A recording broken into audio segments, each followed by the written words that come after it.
Hi, good afternoon and welcome. On behalf of the Center to Champion Nursing in America and the Future of Nursing Campaign for Action, an initiative of AARP Foundation, AARP, and the Robert Wood Johnson Foundation. I'm Jennifer Peed. I'm a director here at the center. Typically, I know you're waiting to be greeted by our colleagues, Winifred Quinn and Jasmine Cooper. Unfortunately, they're both ill right now. It came down with the bug that's going around. So I stepped in to help and with my colleagues here, Miss Geneva Badmus and Nicole Harriman. So we're going to do our best to host and facilitate today's call. I just want to give a few reminders to ensure our time together runs smoothly. We are recording today's call, so please mute your lines when you're not speaking. Feel free to use the chat function to share ideas and make comments and ask questions throughout the call. And then when you have a question or during open discussion, please come on video or raise your hand so we can call on you to ask a question. So without further ado, let me turn to Dr. Deborah Barksdale to tee up our session and introduce our phenomenal guest speaker. Dr. Barksdale? Good afternoon, everyone. Again, I'm Deborah Barksdale, and I'm the Dean and a professor at the University of North Carolina, Greensboro. I've been a part of this initiative since I think 2017, and officially in the capacity of representing the NLN. But today, it is my distinct pleasure to introduce you to someone that I call both a colleague and a friend. Dr. Michael Bly. I've known him for many, many years, over 20 some years. He is a brilliant mind in terms of his ability to take the complex and to make it simple, and to challenge us as leaders to think in new and different ways. You probably already have his biography, but I'm just going to tell you a couple of things about Michael Bly. He was a member of the original Future of Nursing, Leading Change, Advancing Healthcare report, and he has held several deanships over his career. He's also a Robert Wood Johnson Executive Nurse Fellow, and he has his own consulting firm. And in fact, he's been consulting with my school quite a bit of late. So without further ado, I just want you to have the experience of Michael Bly. And I know that at the end of this presentation, we will all be changed and we will all be better leaders. Thank you. Thank you, Dr. Barksdale. That was so nice of you. Even my mother, God rest her soul, would be happy with that introduction. So I can't say enough for your kindness, and I'm absolutely feeling the pressure now to make this hour and a half absolutely worthwhile. You know, I am a huge fan of the Center to Champion Nursing in America and AARP, of which I'm a very proud and aging member. And so when it comes to the use of technology and all sorts of other things that those of us who are aging need in our life, we are grateful for that experience. So I also want to say that you are, as a group, are really incredibly important and really special. We're going to talk in a few minutes about your superpower, but I want to say that never has there been a time where the nursing workforce in general needs to have more representation to better serve those that we are really out to prepare to care for our nation and the people who occupy it. And I have long been a champion for diversity and have my own experience. Now, as an older white male, one of the things I'm acutely aware of is that in my youth, when I went to nursing school, I too was an anomaly. And I had to adapt, and the research shows from one of the manuscripts that I wrote on men in nursing that was published in the American Journal of Nursing. Most men drop out by their junior year, especially by second semester, if they cannot adapt to what is a Eurocentric female white conformity of rules and regulations. We all know that Nightingale was no fan of some minority groups, and she certainly didn't do men in nursing any great favors, having pretty much eradicated a discipline that in some countries was dominated by men. So I remember growing up in my career, really wondering and finding a space and a place for myself. And back in the day, it was either psychiatric nursing. I was there for the very first surgical and cardiac intensive care units, which should give you some idea of my age.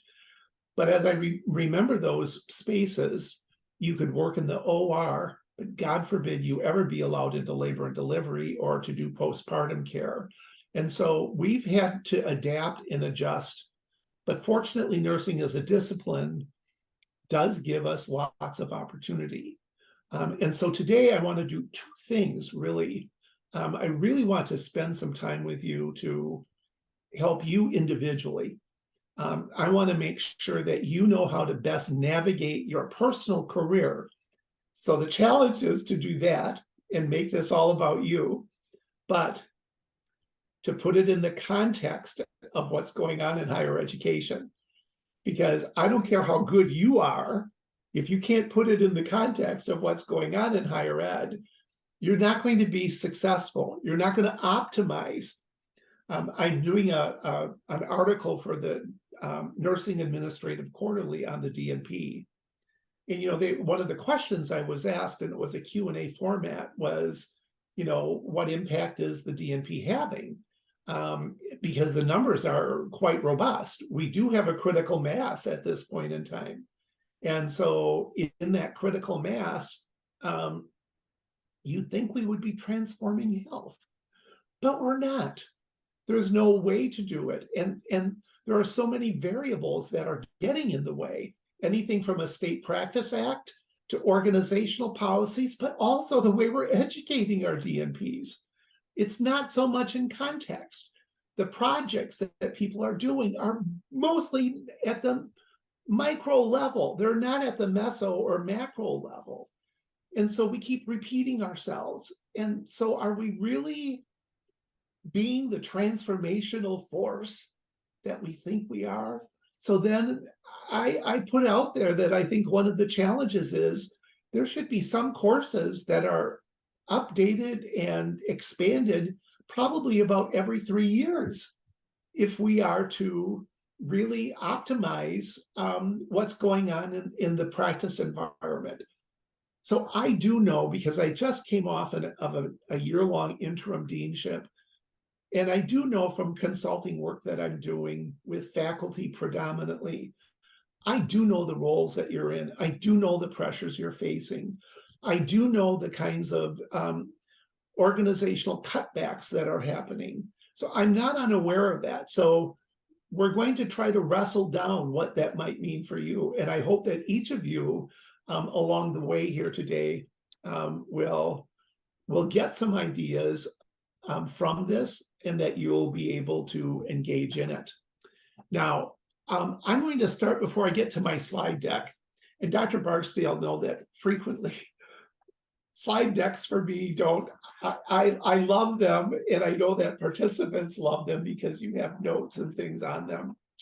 But I also know that there's been no relationship ever established between an individual and a PowerPoint slide deck. So I want this to be about our time together in a relational way, because that's part of the lessons today.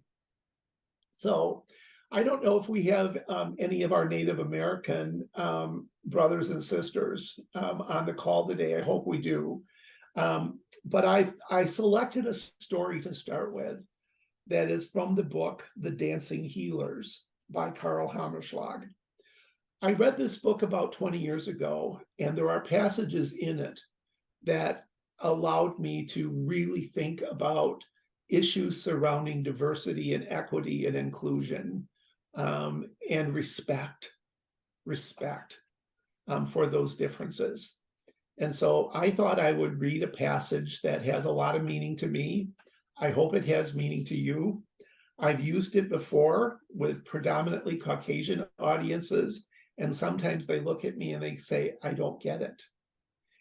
Yeah, so I hope you get it. And I'm going to try to make clear why I think it's such a powerful passage. So if you don't mind, this is about a Native American by the name of Santiago. And he's been admitted to the Santa Fe Indian Hospital. And to natives, dance is a very important communication and a very important way of expressing oneself. And when I heard Dr. Hammerschlag speak, it was in Phoenix, this was one of the stories that he told. And so I'm going to just share it with you a little bit. Santiago had been admitted to the Santa Fe Indian Hospital with congestive heart failure. I didn't know he was a Pueblo priest and a clan chief. I only saw an old man in his 70s lying in a hospital bed with oxygen tubes in his nostrils. Suddenly, there was this beautiful smile. And he asked me, where did you learn to heal? Although I assumed my academic credentials would mean little to the old man, I responded almost by rote, rattling off my medical education, internship, and certification. Again, this beautiful smile. And another question. Do you know how to dance? Somehow touched by whimsy at the old man's query, I answered that, sure, I like to dance, and I shuffled a little at his bedside. Santiago chuckled, got out of bed, and short of breath, showed me his dance. Santiago said, you must be able to dance if you are to heal people, he said. And the physician said, and will you teach me your steps? I asked, indulging the aging priest. Santiago nodded. Yes, I can teach you my steps, but you will have to hear your own music. Now, what does this mean in the context of what we're talking about today? We can teach students algorithms, protocols, policies, procedures, checklists, but that doesn't make them a nurse. You have to accept an effective domain. You have to learn how to be a nurse, not just how to do nursing. And when I think about this in the context of DEI, I think I'm frustrated, frankly, with many of the DEI initiatives around the country, not because I don't believe in them, but because we keep thinking that if we just teach people, then they will know how to behave. And I have long suggested that until we have and are in relation with people, will we really move the needle forward? And I know that for many of you, I could take a poll here and ask, how many of you are on the tenure track? You could raise your hands if you wanted to, and Geneva, who's my assistant here today, can tell me the results of that. So raise your hand if you're on the tenure track and are non-tenured. Let's do it. Are on the tenure track, but non-tenured. Do we have a good number of you here today that are in that situation? Geneva, how do the numbers look? I see 2. Okay, so we have a couple of people. Yeah. So there's 2 or more of you that are in that situation, or that you're wanting to get promoted. You have to be in relationship. And I'm going to talk about a few things that are less conventional, because we're very good in colleges and universities. Rankism reigns supreme in the academic environment. We have instructors and then assistant professors and associate professors and full professors.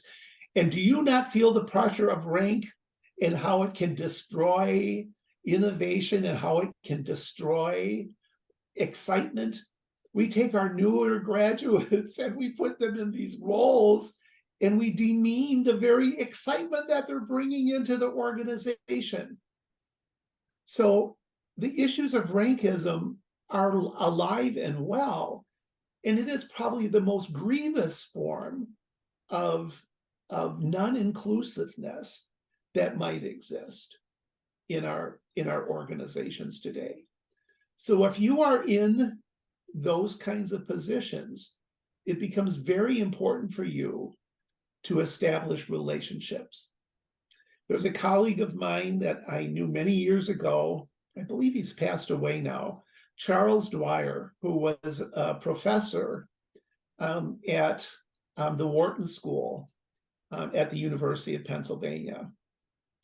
And Chuck Dwyer said, if you want to get tenure, it isn't necessarily about following the protocols, because there are a good number of people who do everything that's on the checklist and they're not awarded tenure.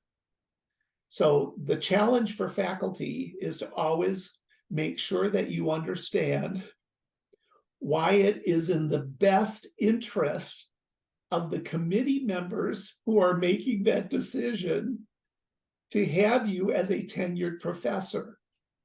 In other words, it's just as much about the relationship as it is about the protocol. It's just as much about the relationship. And it's also, I'd go on to say, it's about timing.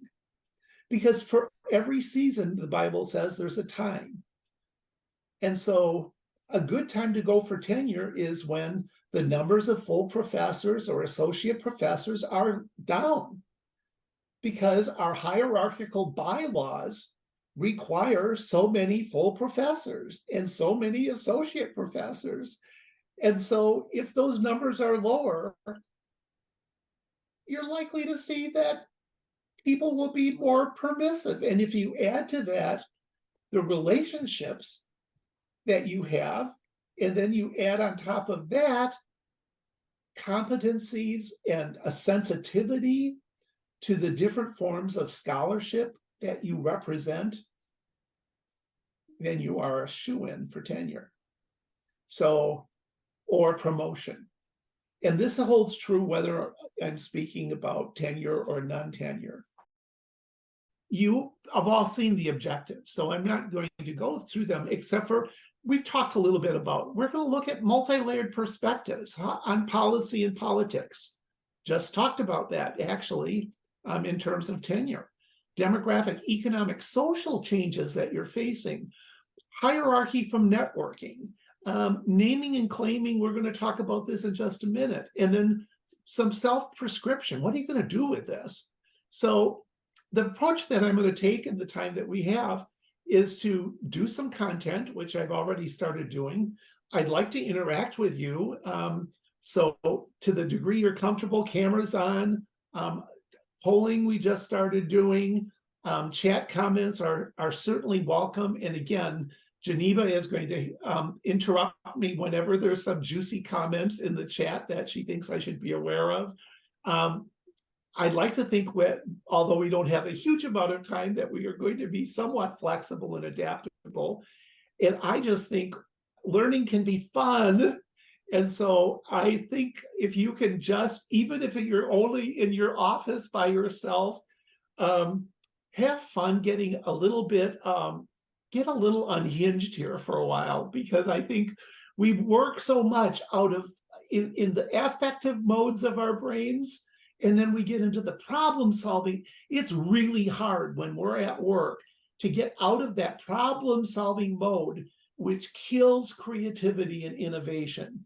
You have to have time. You have to have time for sleep and effective mode thinking. You cannot just focus on problem solving if you want to be a creative and innovative problem solver. So getting unhinged is my invitation to say, let go of the problems that are out there, the work assignments, the number of emails that have stacked up, and we will go there. So one of the things I like to ask people, and Geneva, I'm going to ask you to read because I won't be able to read them, but I'm going to ask, everybody has, and I think I've been working with some candidates for they want to be in the American Academy of Nursing, and some of you might want to do that. But one of the things that the Academy has always done is you really have to kind of name, I'm going to call it your superpower. You have to name an area that you have developed in depth and breadth. And you have to develop it in a manner that is that you can articulate. And it shocks me. I mean, absolutely shocks me when I talk to faculty and do faculty workshops. They have a hard time naming their superpower. And then usually when I do a faculty workshop, I'll go in and I'll look at the website. And I very rarely see anyone to talk about what is their superpower. Now, what is my superpower? I'm going to go back to the academy. And I was a chief nursing officer for many years before I got into higher education and higher education administration. When you're in a position that has a scope, a broad scope, you have to do a lot of things pretty well.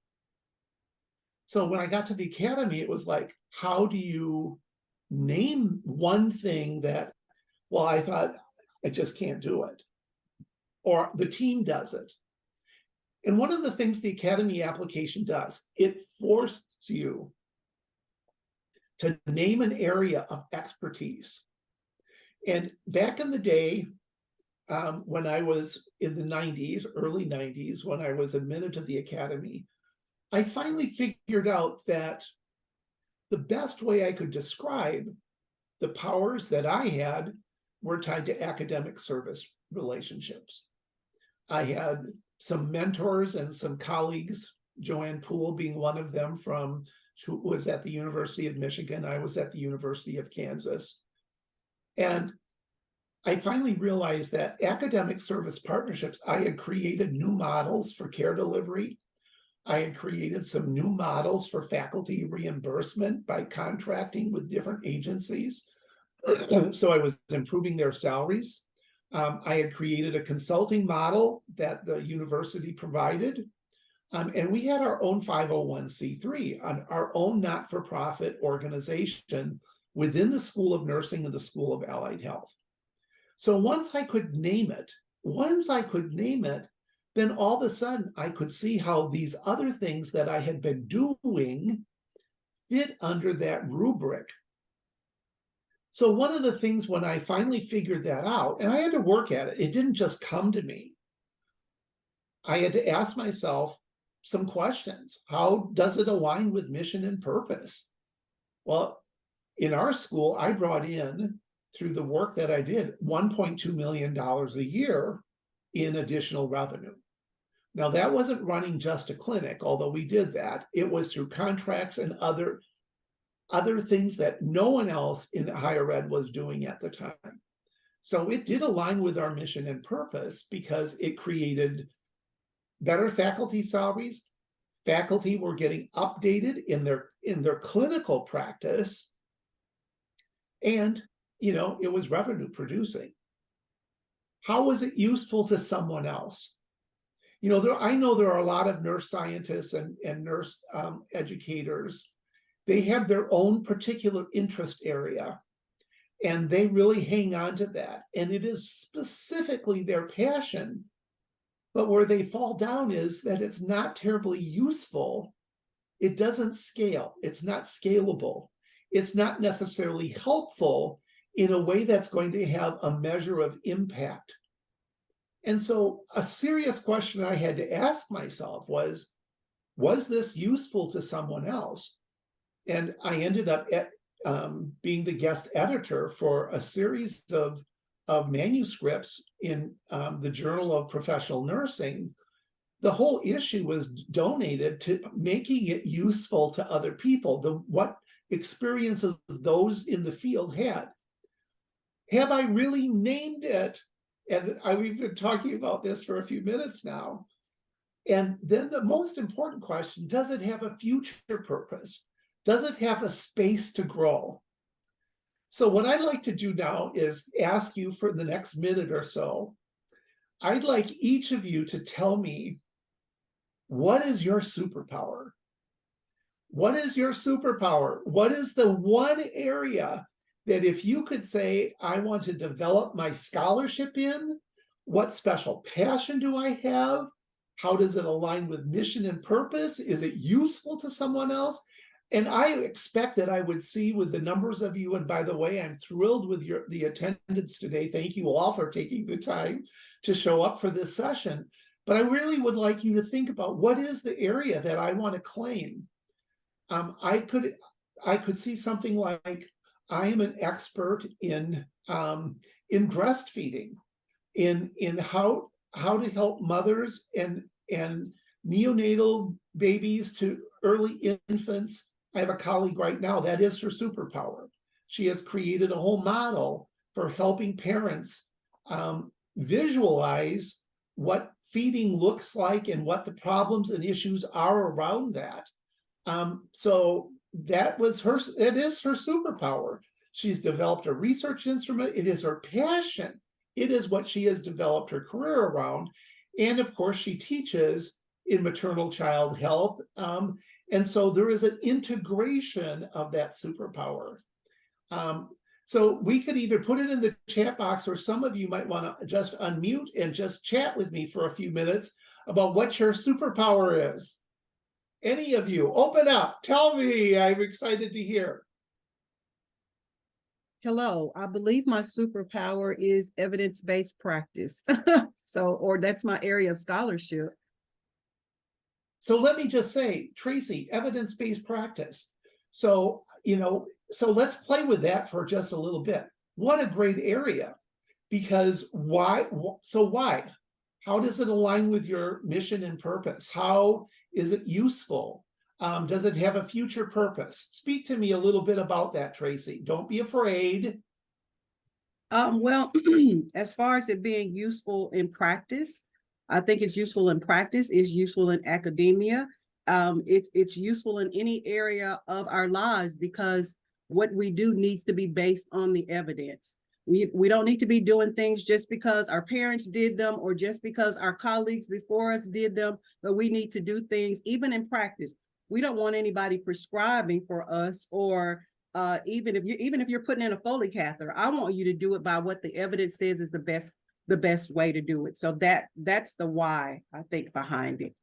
Well, that's a great reason, isn't it? And we know that one of the reasons we have DNPs is because they are supposed to be translating science into practice and become practice scholars.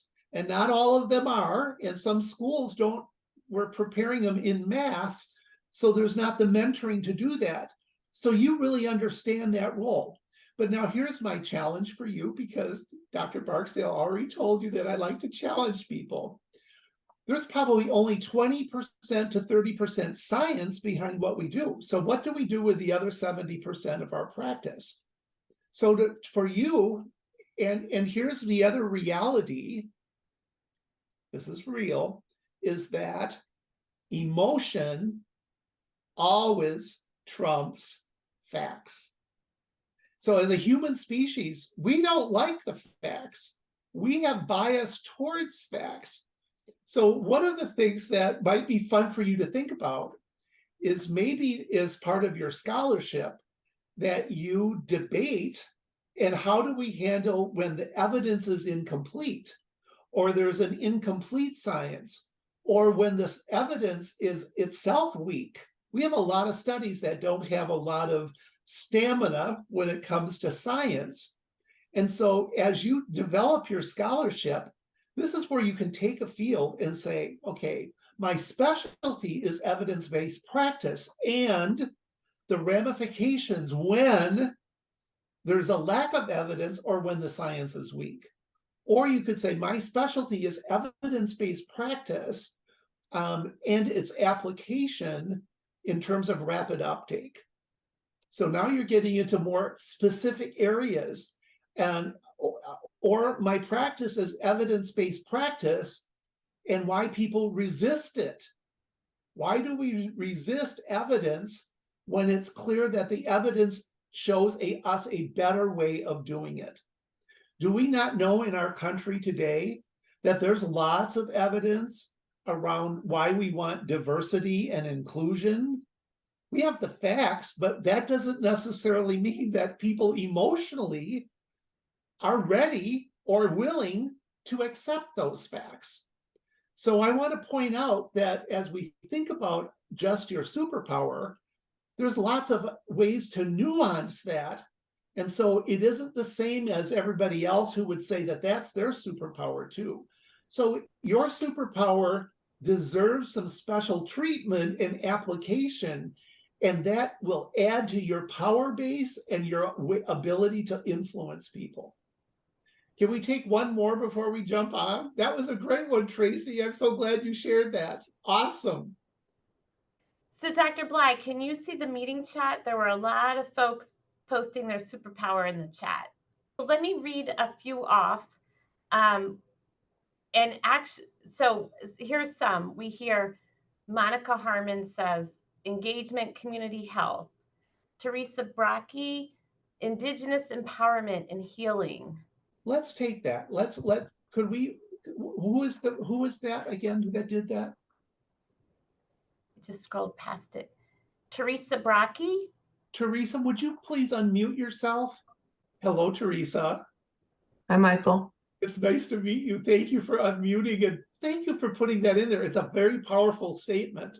So for what purpose, when you talk about Indigenous power, I have a sense of what you mean, but we're going to make it a little more explicit. I'd like to know a little more. What are you hoping to do with that power? What are you hoping to do? Why is this important to you? Just give us a little bit of a background here. So I work with 2 tribal communities in Montana. And so we're currently working with youth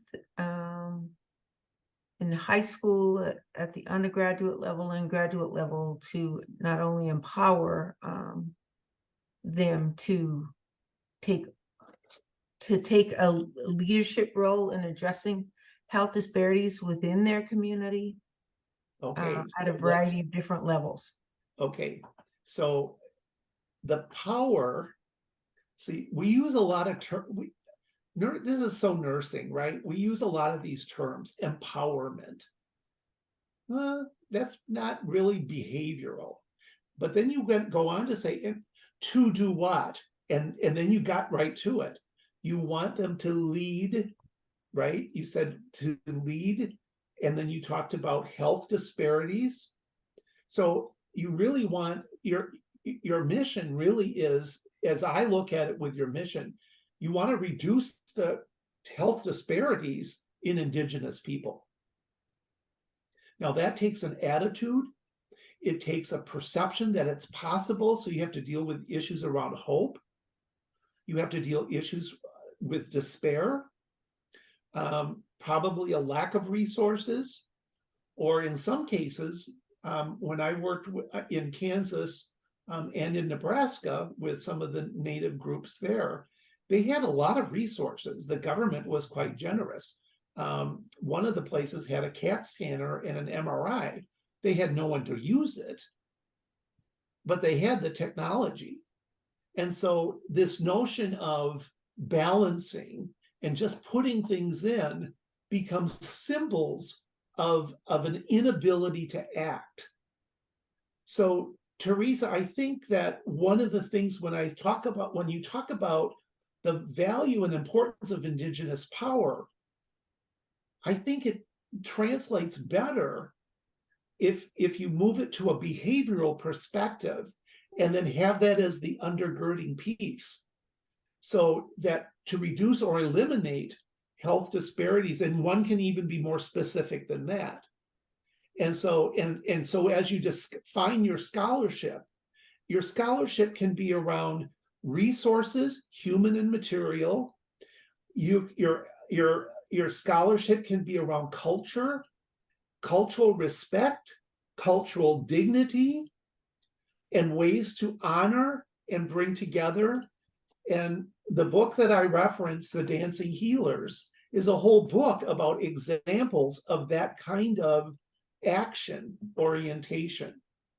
So one of the things that in working with faculty one-on-one, I try to help them see, can you make it more explicit? And how would that be useful for someone else? Now, obviously, to the two tribes that you're working with, it's going to be helpful to them because it could create a healthier state and quality of life for them.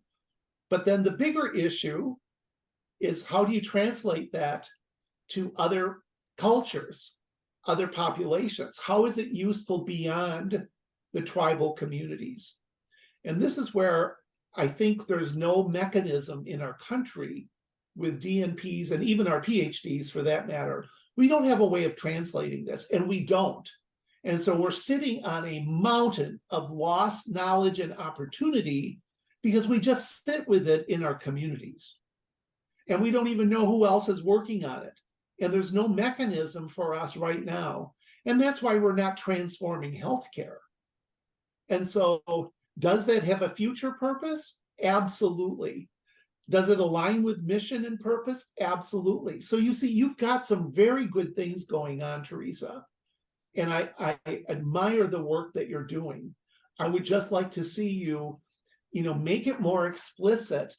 And the term empowerment is one I'm always cautioned about, because it means someone has power and someone doesn't. That's why we want to empower people to bring them up here. The problem with this is these people don't want to give up power. So it's not like the pie's getting bigger. They'll see the pie is getting stronger, and then you end up with conflict. So I'm always cautious about the word empowerment in terms of what it really means behaviorally and how it comes across from an organizational perspective. This has been a very brief introduction to this. We could probably spend the whole afternoon just doing this and learning from each other. But I'd like to go on if that's okay. And I want to thank you, Teresa. Any comments on what I said? No, thank you. Does that help? Yeah. Okay, great. I'm glad to have the chance to. Thank you for representing our Indigenous people and for the care that you're providing for them. Yes, we need more like you. So let's move on for a little bit, if you don't mind. I want to see, there we go. Now, this is what they tell you not to do in school, right? They say don't run with scissors and don't terrorize anyone. This is way loaded with words, but I did it for a reason, and I would caution you not to do this. Today we were talking about context, and we were going to talk about your individual portfolios. And there is a scholar by the name of Edgar Morin who did work with UNESCO. And this is I don't know where it's been many years since I came across this piece of work.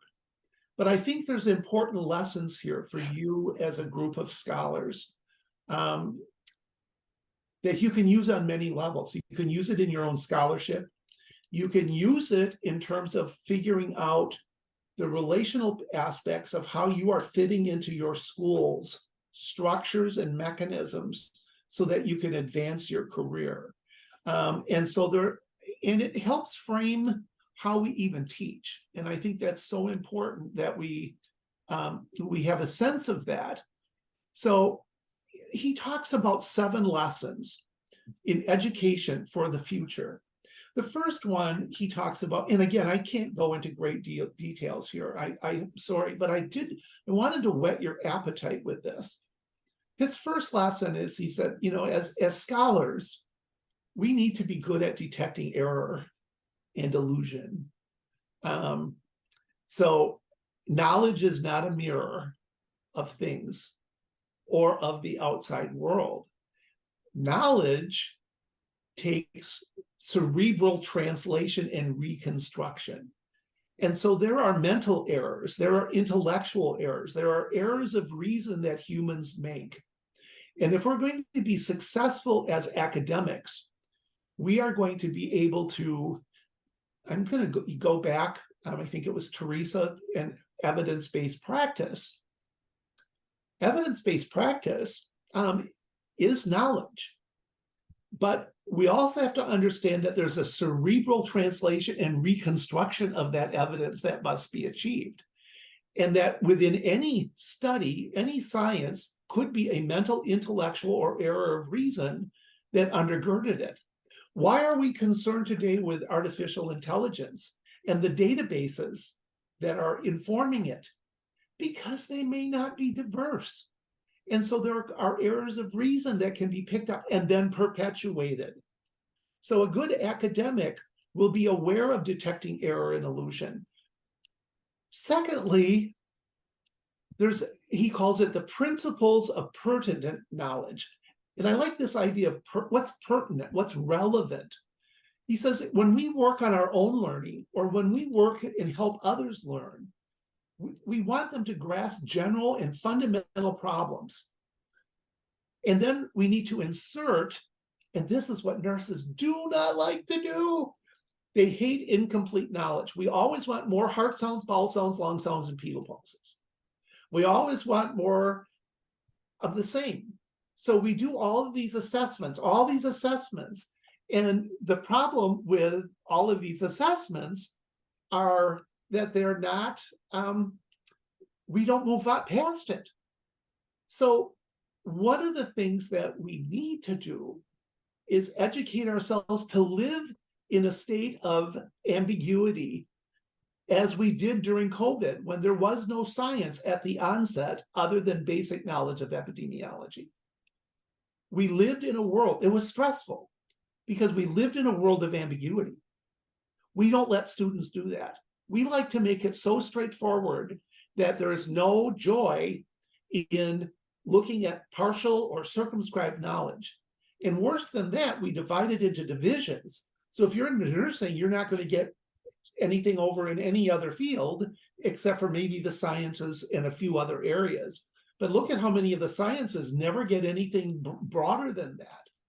It's a problem that we aren't creating intersectional models. And so we miss a lot of pertinent knowledge that other fields could inform ours.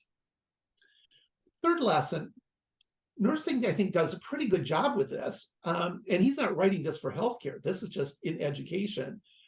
We have to teach about the human condition. Education, he says, education destroys the complex unity of human nature. If you're studying psychology, you forget that there's a relative life that you're treating that for. I am at a stage in my life where I see a lot of medical specialists. Tomorrow I'm going to go see a podiatrist for a little callus removal. Do you think that podiatrist is going to have any other interest in my life except for that? No, I can tell you. And do you think a renal physician is going to really care about my activities of daily living? No, I can tell you that. Do you think my eye specialist who did my cataract surgery really cared about anything other than, now, not that those pieces aren't important, but they aren't the whole of me. I have a primary care provider that I provide a note every time I come. I present a one-page synopsis of all the people I've seen because they don't look at it. So when we talk about we deliver holistic care, or if we want to be a holistic educator, then we have to look at ourselves in total, not just that I'm a scientist who focuses on biomarkers for ALS. And that's all we see. The whole world is that for us. That becomes a problem because there's no context around it. Lesson number 4, this was written years ago, Earth identity. we're now situated, like it or don't, and there are people in our country fighting it, keep everybody in or out or whatever. And, the future of humanity is situated on a planetary scale.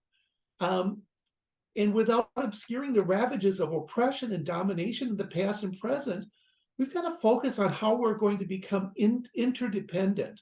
And by the way, Morin's work goes back to 2001. So for him to have foreseen this the notion of Earth identity is important. How do we confront uncertainties? We have to learn to navigate on a sea of uncertainty, knowing that the human adventure is unpredictable. Now, nurses, when they go to work at the beginning of the shift, there's nothing more they like these days than that every bed is full. Why? Because if there's empty beds, then the unpredictable can be admitted. And it destroys our capacity and desire to care, because we want to orchestrate our work. Lesson 6, understanding. Understanding. I just saw a thing, 50 champions of diversity. I loved it. I was so happy to see, but what made me sad, there was no one white in the 50 champions. So have we eliminated white people from the possibility of being a champion for diversity? Have we gone too far in representing these positions and not acknowledging that there are many people that marched on Washington with Martin Luther King that were religious sisters and other people who were white? So if we're going to understand each other, it isn't to create mechanisms where, while there's a benefit to having a community, that community must work to understand other communities. And that's how we're going to understand each other, as a means and an end to communication. And then last but not least, and I know I'm jamming a lot in here, but time I wanted to share with you, is ethics. Moral lessons, the morality of the past cannot teach ethics. It must scaffold through behavior that's individual, group, and societal. And I'm reminded of the work of John Gardner, who was responsible for health education and welfare before, many years ago. And he wrote a book called On Leadership, and he says values in and of themselves have no meaning. We don't need to state the values. What we need to do is celebrate the behaviors that those values exist.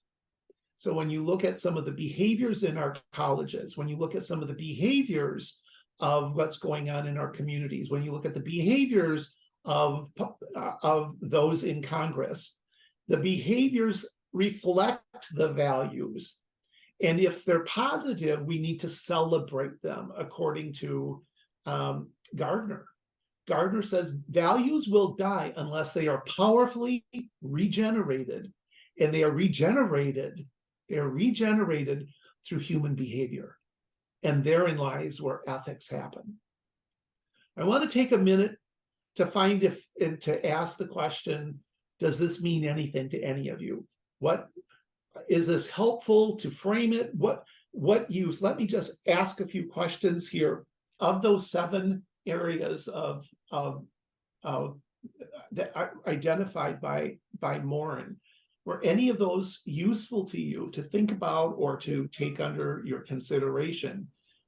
So I think she's putting the slides back up. Detecting error and illusion, does that mean anything to any of you? That knowledge is not a mirror of things or of the outside, it's a cerebral translation and reconstruction. Mental errors, intellectual errors of reason. Pertinent knowledge, does that have any meaning for any of you? Teaching about the human condition, Earth identity, confronting uncertainties, how to navigate on a sea. Any of these have any meaning for you, or how you might teach, or how you might think about these? Any of those lessons from Morin? Actually, lessons 1 and lessons 2 Actually, they all are very important and bring concern, especially when you mention artificial intelligence, because this is something that is being kind of thrust upon us in academia. And when it comes to when you have a provider, as you stated, you've got these different providers you're seeing, as well as your nurses and advanced practice nurses. You want to make sure that they know the material and they have not been dependent upon artificial intelligence to for them to, you know, achieve the success or the degree or certification or whatever they have achieved. So that has been a concern for me. I want to make sure that, you know, students, they understand and they're knowledgeable of what we're trying to teach them. And I don't want them depending on artificial intelligence, so to speak. I want them to be able to critically think for themselves, so that when, you know, in a crisis situation in acute care, they can apply that knowledge and they haven't been dependent upon artificial intelligence. So that's a big deal for me. Yeah, well, I thank you for sharing that, because that's an interesting challenge for all of us. AI has been used in healthcare for years. Personalized medicine is all based on AI. And I would go as far as to say that when it comes to chemotherapy, AI is you want AI to calculate your targeted dosage rather than humans. So we've been using that for years, and that's part of AI. So now it gets to how do we use it in AI? And I'm doing a Course Hero, a month-long course on artificial intelligence. Not how to block it, but how do I use it? So, because with every piece of technology, there's a dark side and a light side to that. The dark side being like working in the night, you can't really see where you're going, and there may be devious things that are not visible. Whereas on the light side of things, how do you embrace it? So I think that fear is a very strong human emotion, and really go into how we frame that. So that's a very, very interesting area to focus on.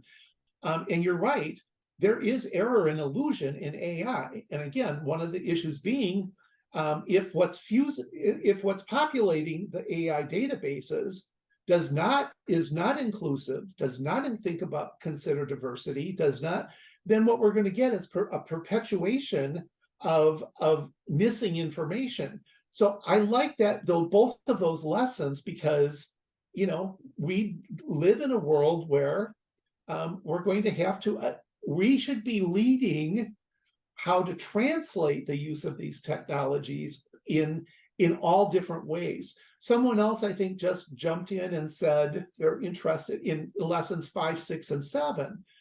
Yeah, absolutely. How do we live with uncertainty? And perpetual uncertainty has always been part of nursing. When I worked in the emergency department, I never knew what was coming in. That's what made it exciting. Many of us love our careers because no 2 days are alike. Have you ever had a class that is exactly the same as the class you had last year or last semester? Absolutely not. Each has conditions and human conditions and uncertainty that make what we do and how we translate it exciting. So I appreciate that some of you are seeing that there's a real sense of this. I want you to be able, remember I talked about having fun early on in the slides. It's fun to think about how you might frame these in your life and what these might mean. That is, you know, it's like not fun going out on a Friday night, but it is fun in terms of challenging your own belief systems and begin to put words to it like Tracy just did, so that others can respond to it and do the dance. I know Dancing with the Stars is coming back on, and to me that's always represents a faculty professor and a student learner and how they fuse, and how in a few weeks you can't tell the difference between the two. It's often like what we do. Because of time, let's move ahead a little bit, because I'd like to get us a little further. I'm hoping this is being helpful. So moving ahead to the next slide. All I'm going to say, and we're going to move ahead, I want to talk for just a little bit. One of the things that is going to kill higher education is that we are still so hierarchical. it is going to kill us. The world is now functioning. Organizations are now functioning in networks. It was announced earlier today that Costco is entering primary care. And so is Walmart, and so are other. Our health systems are not adaptable, they are not flexible, nor is higher education, because they are built off of an industrial model of rankism. And so we have to have professors. Really, what we need is a network of relationships. And what we've honored in finance and in other ways, and in power, has been a hierarchical model that fundamentally doesn't put the right people always in the right positions, or it ascribes them too much power or too much ability without the benefit of the kinds of things that Morin predicted back in 2001 as essential for higher education. So I just want to put out there that when you look at companies like Amazon, it started as a book company that delivered books to your door. They never were that. That was their starting point. When you look at the DNP and wanting the DNPs, I remember having conversations with,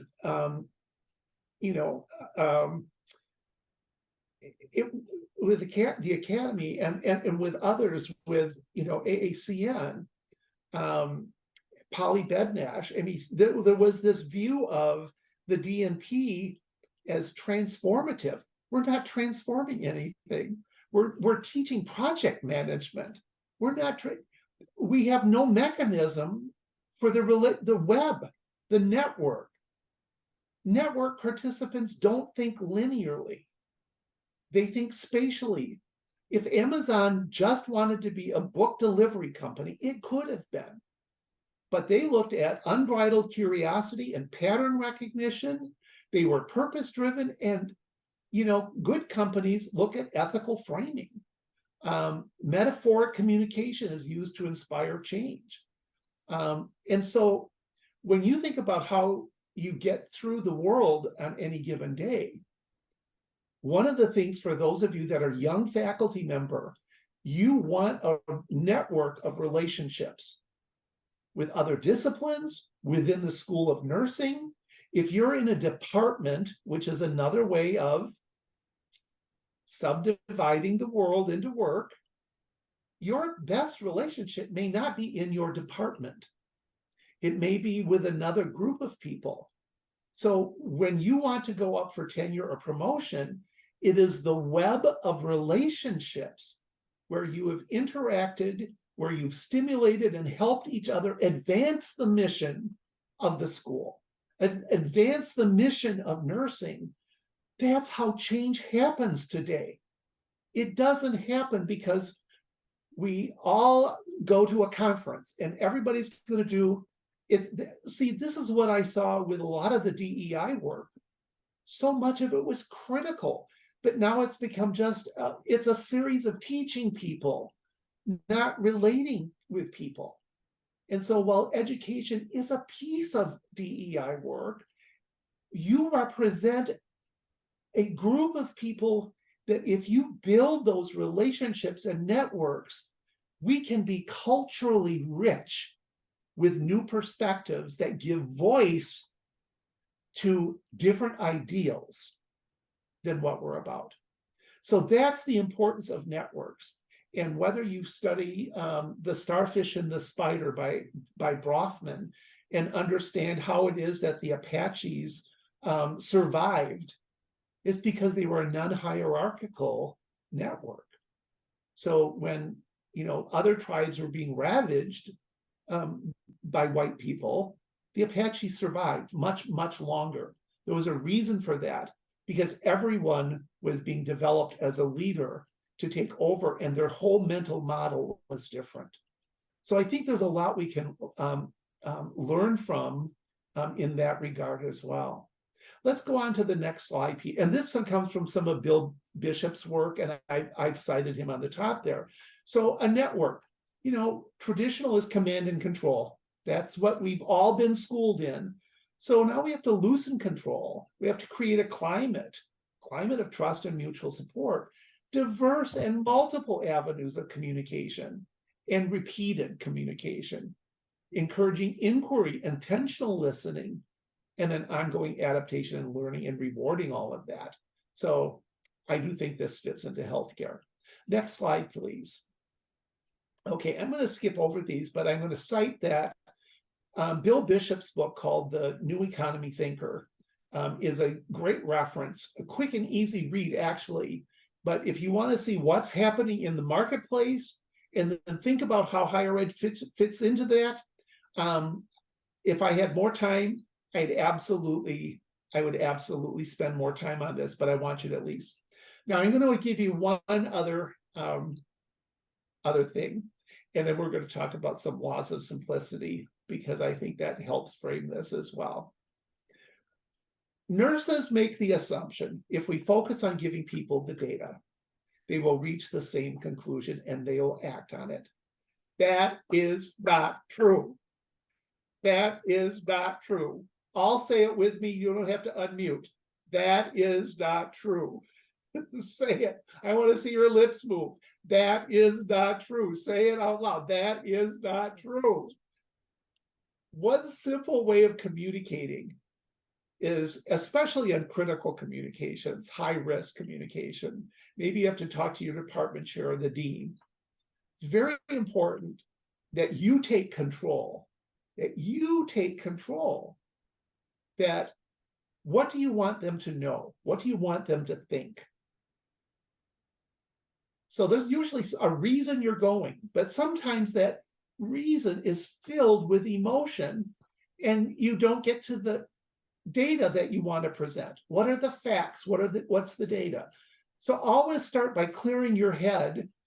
Say you want to raise because you find out that you were brought into the faculty salary at $10,000 or less than someone with less experience than you have, and so on and so forth. That happens all the time. So you're going to go and say, injustice has happened. That's in your head. And you might be really, I'm going to use the word ticked off about it, but I can think of another word that some of you might use, but you're probably too gracious to use it. But you would really be ticked off about that. And so you're not happy that you're being treated in a way that represents symbolically and a financial injustice. So you need to think about, how do you want to deliver the facts of what you're aware of, how you became aware of it. Then you want to think to the person that you will be dealing. So say you're going to speak to the dean. How do you want to make the dean feel? You have control over that. Do you want the dean to feel that it doesn't really matter and she should feel that it was a happy meeting? Do you want to make the dean feel that you caught her on an unjust act? And so do you want her to feel guilty about that? Do you want her to feel the feeling part of this? The feeling part of this is something you have control over. If I want to go in, and I remember I talked with someone a couple of weeks ago who said, I got angry probably for the first time, and I just expressed my anger, and I congratulated them. Because it's not something they just throw out for the sake of throwing it out. They had a reason to be, and they wanted to share that anger. That was part of the important dialogue. It wasn't out of control anger. It was reasonable anger. But here's the piece that we just keep thinking, if I just tell them my story, I just tell them some more.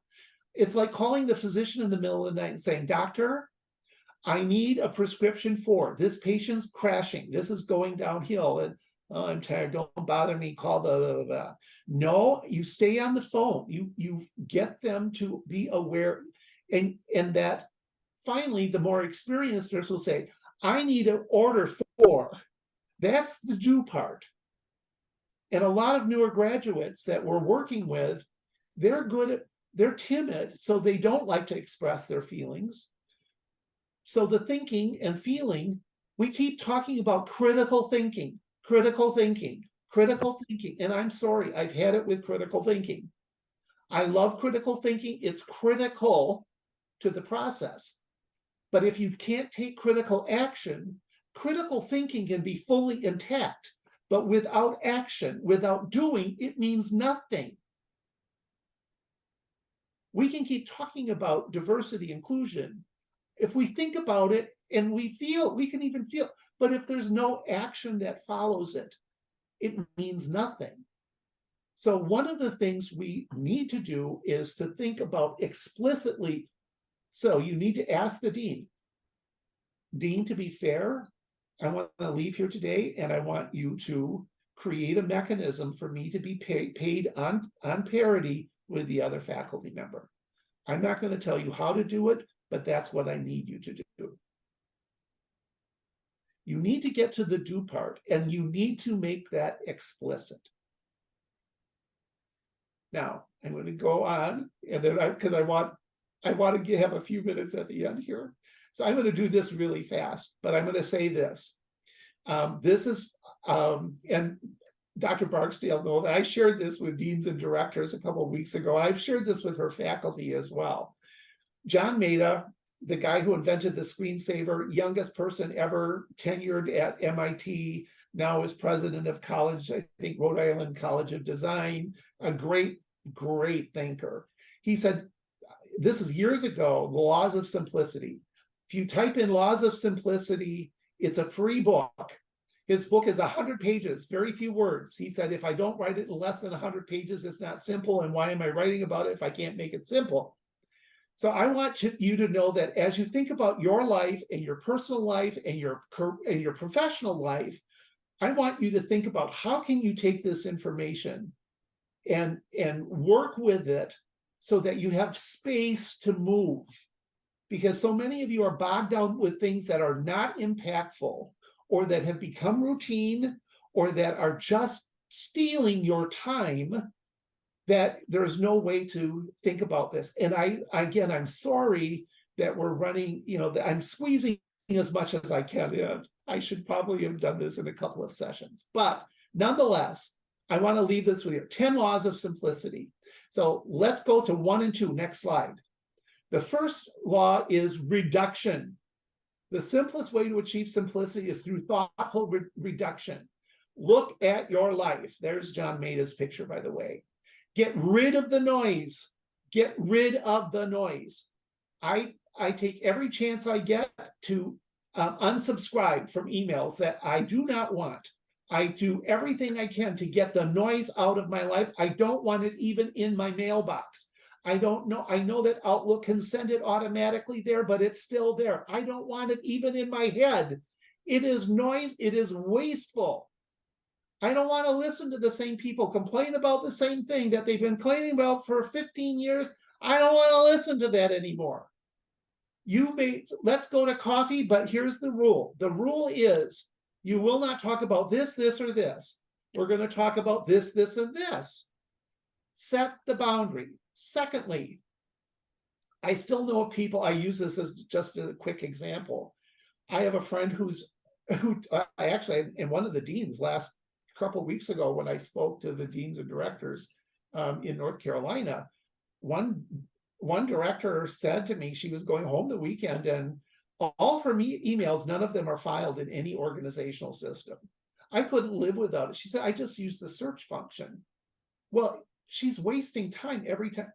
Organization for others, if you're trying to get something done and you're trying to influence change in your position, if you're trying to get students to understand content, organization makes a system of many appear fewer. And we only have 7 functional brain slots at any given time. If you understand the neuroscience of chunking and why we do some of the things from a neuroscience perspective. So we need organization so that our neurons and the synapses can accommodate new information. So we can actually make ourselves ignorant. Anytime you can save time, feels like simplicity. This is a feeling, feels like simplicity. Why do we learn? We have to pass through knowledge to arrive at simplicity. I always hold up my iPhone and use this as an example. This is very simple, but the complexity behind it is enormous. That's how we're challenged as educators. Simplicity and complexity need each other. Some things can't be made simple, and we have to accept that. Some things are just hard. When you teach pharmacology, you simply have to memorize drugs. It's not fun. And yes, the evaluations on those courses are usually lower because it isn't fun. Students have to actually memorize. They have to have knowledge at their fingertips. Sorry, that's the way it is. Certain lab results. Law number 6 is, I think, one of my favorites, and I have been using this a lot in the last few weeks. What lies in the periphery of simplicity is definitely not peripheral. We need the context around us. Context is everything. You have to understand your role in your institution and the role that you fit in the context. You need to understand and help students understand that it's not just pounding on a patient's chest, but that they need to function as a human species post-code. We have to understand the context of what we do. That is not peripheral. Most of us try to be unemotional. Now, there's emotion. More emotions are better than less, but it does not mean that you should be at least emotionally intact. It does not mean hysterical. It does not mean that there's no boundary to emotion. There's a boundary, but you have to be honest with your emotions. And the more that you can simplify, the more people are likely to trust you and what you're about, which gets us to the last 2. And that is, some things can never be made simple, and we have to appreciate, and failure is what gets us to where we want to be. I think it was Winston Churchill that said something, from the mountain, the valleys are where the lessons are. The valleys are where the lessons are, not on the mountaintops. And then simplicity is about subtracting the obvious and adding the meaningful. And that's where your time can be more impactful. Now, I've tried to present a little bit. I'm going to wrap up here and then open up for 5 or maybe 10 minutes. We can go over maybe 5 minutes. We got started a little late. But I would want to say this about the state of higher ed. I've been working in Florida for the last year. It's been a very challenging time for higher education in Florida. The role of policy and politics are daunting. There is a new regulation about identifying as an educator or as a leader. I'm supposed to identify trans people in the bathroom and report it. There are any number of other kinds of regulations that have come about that make it fundamentally unfun. I know that there is more violence directed in higher education. And we are in a career where we're seeing more violence done to us. We're seeing more violence that we might be generating. We're not immune from the way the world is working. So trust me, higher education, it's become more political in terms of what we can and cannot teach. I'm doing a lot of curriculum work in several places around the country. The work that I'm doing in Florida, I'm very sensitive to build in diversity, inclusion, and equity without necessarily using those words in an overt way. It doesn't mean they're going away, because if anything, it has strengthened my resolve to make sure that nursing in particular is addressing people that come from various perspectives and backgrounds. And I'm in a college where we have 60% of our students are underrepresented. So it's been a joy to work with that particular group of students. So I do understand the context you're working with. I also know that places are cutting back. I'm going to say they're cutting back a lot because we've not been relevant. And going back to Maureen's work, how relevant are we? We have to be relevant in numbers and not just, do a lot for a few. So the next slide that you're going to see, and I know that these slides are going to be made available to you. No, the next one, please. There. I hope that you'll take today and apply this beyond our presentation. I have so loved being with you. What's your superpower? We did a couple of things with that. Can you differentiate why hierarchical models are shifting to networking? How do you build an academic portfolio that supports more in 7 lessons? Can you relate your identity in its various forms, gender, ethnicity, race, creed, experience, all of these things to others? Can you use the think, feel, and do method? Don't forget the do. And then can you take some of these laws of simplicity?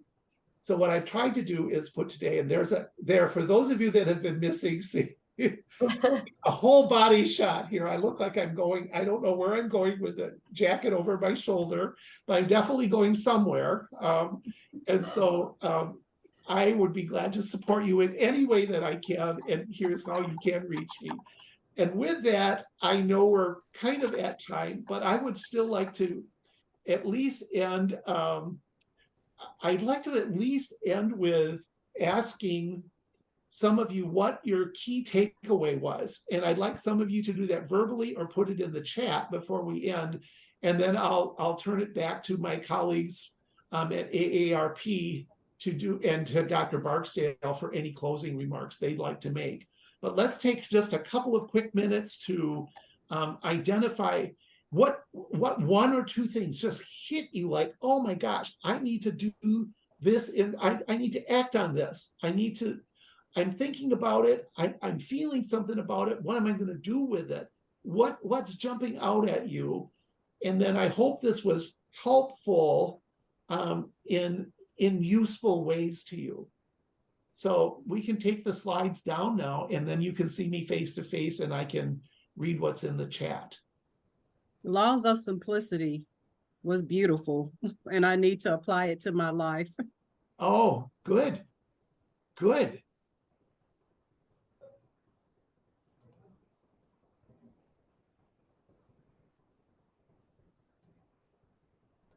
We've got some public health people here. So people like the laws of simplicity. Anything else that's popping out at you? Jump in here. Come on. We are educators. We've got to use our voices, right? Use it. Don't be afraid. Your peers need to hear from you. We're a community. I like the idea of identifying my superpowers. Okay. And the need to translate them into behavioral actions. Great. Is it Pure? Yes, Pure. Oh, Pure. Awesome. Awesome. Often. I'm glad. Glad.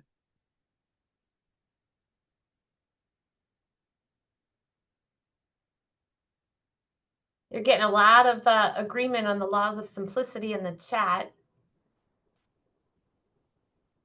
Marion Hall says, critical thinking without action means nothing. I'm glad that. Dr. McClinton is asking about any written works of your own or others that might be helpful. Yeah, I used to write a column in the Journal of Continuing Ed in Nursing on leadership and development. And so a lot of these ideas have been fostered there. There is a Q&A interview that's coming out in Nursing Administration Quarterly that discusses the DNP. I actually write quite a bit. So yeah, things are out there. Deborah, critical thinking leads to action and simplicity is key. Absolutely. Couple of others. We're down to the home stretch here. Come on. Hi, I'm sorry. Can you hear me? Yes, I can. Yes. Hi. I love your laws, and I wanted to inquire about how long or how fast would it take me to implement your laws into the work environment? You know, I use pieces of them all the time. I think starting today, how I organize my time, how I eliminate noise. I don't wait to do that. By the way, I'm telling you the honest to God truth. I do a review of the laws of simplicity twice a year, once for New Year's and once about at the halfway point in the year. And I also teach for the American Organization of Nurse Leaders. And so I get to review those, and we have more time because I've got a 4-hour block of time. So I can actually do a workshop on it. And we talk about more examples. It is a self-audit that I do every single year, whether it's cleaning out my basement from 3 moves ago. If you came to my house this year, you would find that it's organized. I've got every holiday organized. And you know what? I don't dread going down there anymore. It used to be like a dangerous place to go. And now it's like, oh, Christmas. I go right to Christmas and bring the stuff up. It simplified everything, and it got rid of all the stuff that I finally came to grips with. I figured out I don't need notes from, the class of 76 in my nursing program. So again, if you want to do the laws of simplicity, John Maida, again, you can be, you can absolutely go online and get his book for free. He's got several others too. They're all short. Oh, okay, great. So free download. Thank you. I hope this was helpful to all of you. I'm going to turn it back over to either Dean Barksdale or our colleagues from AARP. Yeah. Well, Dr. Barksdale, would you like to say a few words? Yes. So first of all, Michael, I just want to take a few minutes just to thank you for this. We spend so much time talking about NCLEX and the essentials and all of these other things that sometimes we forget the importance of humanity, connections, relationships, and the impact that has on us as leaders. So I really appreciate that you're always able to ground leaders. And that's what we need to do instead of the rat race that we find ourselves in. Higher education is changing. Nursing education is changing. Everything around us is changing, and it often feels chaotic. But we do have those laws of simplicity. And I like to think about it this way. There's a book that was written called It's Not doing more with less, it's doing less with less. And that's a lesson that we all need to learn, how to do less. And so I appreciate that. Thank you. Thank you. I appreciate you so much. I do. Also, nice comments in the chat. Thank you. Thank you for that. I'd love to work with any of you again. Absolutely. AARP, is there anything else that you'd like to, Jennifer? I just want to thank you. Thank you, Dr. Blight. I've learned so much. I'm not a nurse, I'm a social worker, but all of this is very relative to anyone anyone can learn these laws of simplicity. I thank you so much for joining us today. Thank you, Dr. Barksdale, for helping execute this call. And it's just been a wonderful conversation. It was great seeing everyone. Have a wonderful week. Stay well. And Jasmine will follow up with some after call details.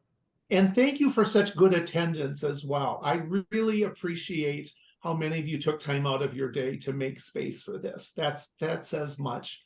Be well, everyone. And again, I'm always a champion, and I'm always a wind in your sails as you navigate the seas of higher education and nursing. So thank you for what you do. You are important and a great gift. Thank you.